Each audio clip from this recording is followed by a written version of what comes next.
SpeedPak is a great way to improve performance in large assemblies. It creates a very simplified configuration, reducing memory usage. One way to create the SpeedPak configuration is in the assembly, before inserting it into a higher level assembly.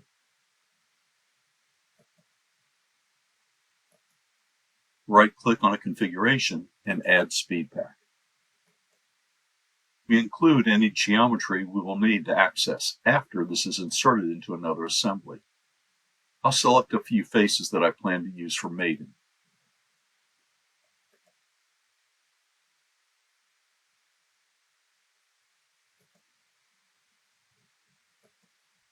Feature Manager is reduced to almost nothing.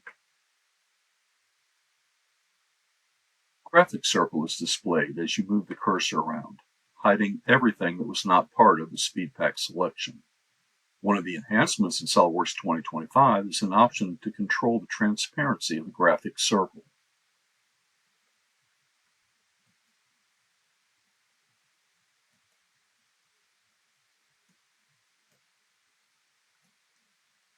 This controls visibility of the other parts.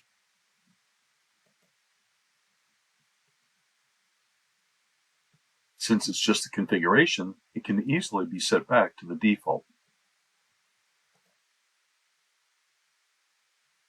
I'll insert this assembly into another assembly.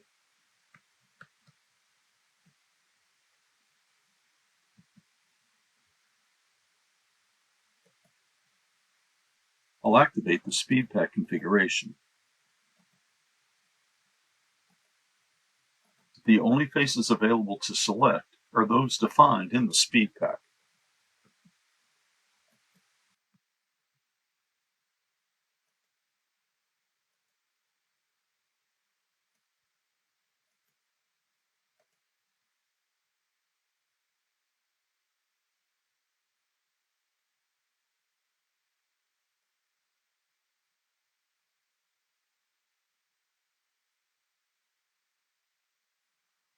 SpeedPak configurations can also be added at the higher level.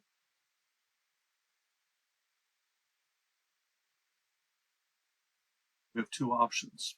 A mated SpeedPak will automatically include the faces that were used for mating. The graphic SpeedPak won't include any faces. This message is new in SOLIDWORKS 2025. We can create a configuration in the subassembly, like I did earlier, or we can create a SpeedPak instance that just exists here at this top level.